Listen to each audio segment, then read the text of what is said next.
So guys, anong oras na? 6:30 na. Magandang gabi sa inyong lahat. Ako po ngayon ay magluluto po ako ng menudo. Ito yung baboy. Ito guys, pinalambot ko na, pinakuluan ko na yan. Ito yung mga ingredients niya guys. So, yan. Meron tayong rino. Ayan. At saka yan lang. Simpleng luto lang ng minuto, yung lutong bahay lang yan guys. Yan, magluluto tayo. Abangan nyo guys ang pagluluto ko ng menudo. Napakaraming karne ng baboy nito guys. So, kasama na ho yung kapitbahay dyan sa ulam namin. So ayun, start tayo. So guys, salang na natin kawali. Mainit na yung mantika. Nilagyan ko lang ng konting mantika yan. Salang natin yung bawang.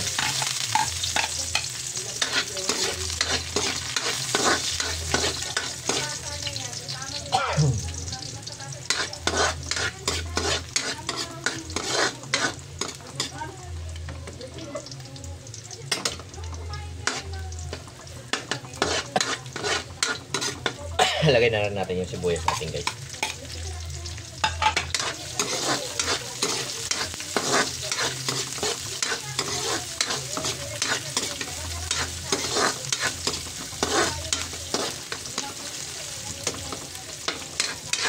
Yan, tayo na lang natin ito mag-amoy-amoy yung ating bawang at saka sibuyas bago natin ilagay yung ating karning baboy.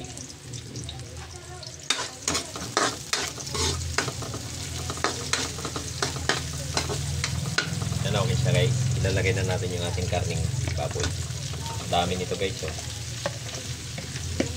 Dami. 4 na kami dito sa bahay.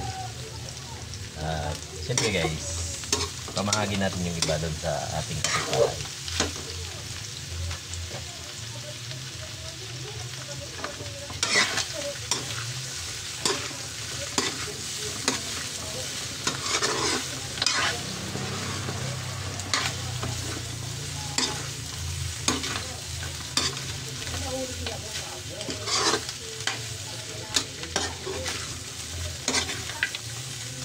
Ayan guys, lalagyan natin siya ng kaunting tubig.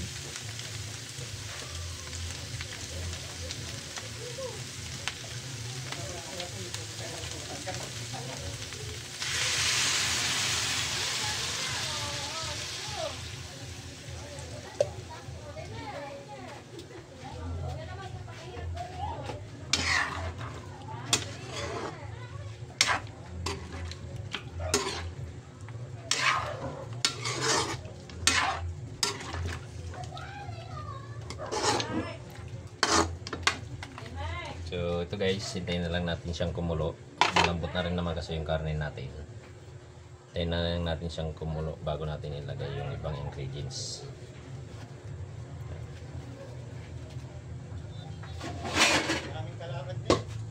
So ayan, takpan muna natin siya.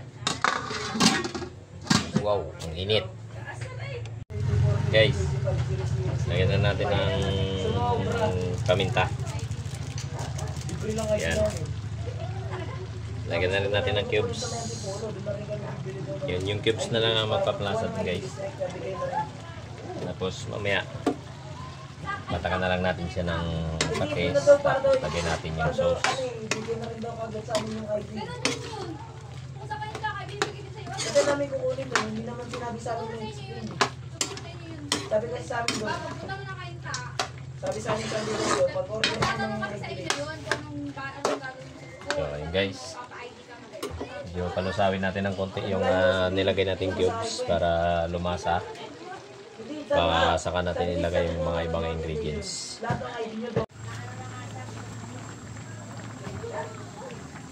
So yun guys, ito maglalagay tayo ng ating rino. Nalagay ng rino pang palapot para lumapot yan guys. Tsaka isang kutsarang asukal. Ayan guys. Ayan. Saka papatakan natin siya ng patis.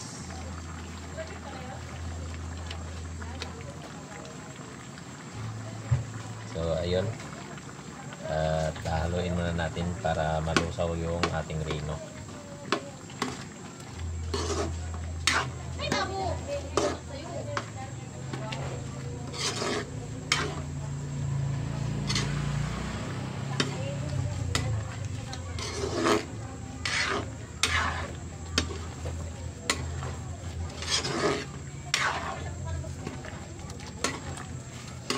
Pag nag-buy down, di ba mag-detection dito, te?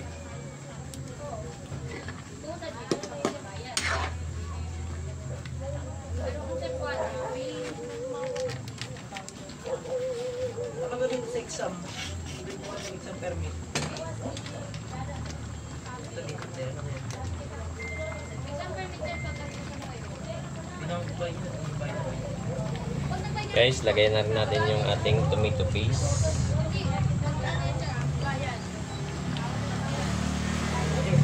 Para malapot na malapot pag tuyong-tuyo na siya. Malapot na malapot na. Pag nag-exam ka ng prelim, hindi ka makabayad. Kasi hindi ka makapag-exam mga nagsulang ka. So, ayun, nalagay na natin.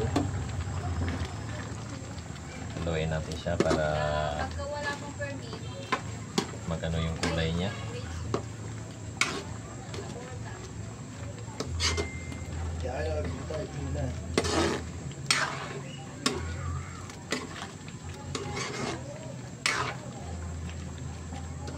sa ledger niya, ano yun? Reason lang yun. Siyempre guys, hindi pa siya masyadong makulay kasi tomato paste pa lang nilagay natin. Mayroon pa tayong ilalagay dyan, yung Minodo mix na sinasabi nila. Simpleng luto lang yan guys, lutong bahay lang yan. Ilagay na rin natin yung ating Minodo mix para kumulay siya ng gusto. Ayan siya guys. Oh. Hindi, ang balance ko na lang. 5-6.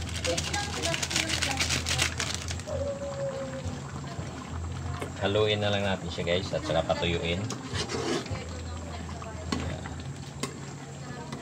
So guys, kahit hindi ko tikman yan, kabisado ko na yung timpla ng aking minuto.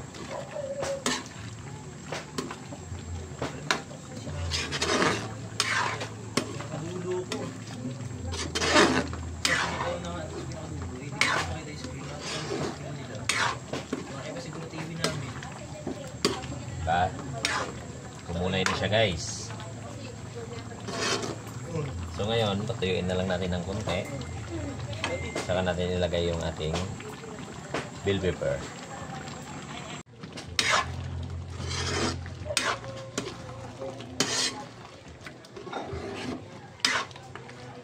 Guys, medyo tuyo na siya ng konti. Ilalagay natin itong ating bell pepper. Ilagay natin yan, bell pepper. Yan, pangkasarap yan guys. Okay na, ilagay na natin ang ating bell pepper. Konting halo na lang to. So guys, kahit lutong bahay lang naman kasi siya. Hindi na natin kailangan lagyan ng ibang sahog. Mas masarap ito guys pag mayroong hotdog. Yeah. May kasamang hotdog sana to guys, masarap. Pero hindi ko nalalagyan guys. Pangulam lang din naman namin. Siya nga pala guys, pinatakan ko ng konting suka ito para hindi mapanis. Kahit abutin siya ng umaga hanggang tanghali, hindi pa rin siya mapapanis. Yun ang sikreto guys ng mga lutong ganito na may sauce na para hindi ka agad mapapanis. Lagyan nyo ng konting suka. So yun guys, patutuyuin lang natin ng konti. Maluto yung ating nilagay na bell pepper. At siya ay ready na. Ready to eat na. Ayan. Tayo na lang natin siyang makulo guys para okay na. Malapit na siyang matuyo. Bigyan na natin siyang hanguin maya konti. Yun. Ito na naman yung kainan natin ito. Kasama yung kapitbahay. Siyempre guys, ambunan din natin ang ulam yung ating mga kapitbahay. Hindi lang natin. Marami kasi ito eh. So ayun. Nakabuo na naman ako ng lutong bahay na ulam. para dito sa aming pamilya. Yun, maraming salamat at saka huwag kalimutan mag-subscribe sa aking YouTube channel, pa-share ang aking video para lumawak pa. Suportahan nyo guys, si Kamog TV Vlog. Maraming salamat and thank you.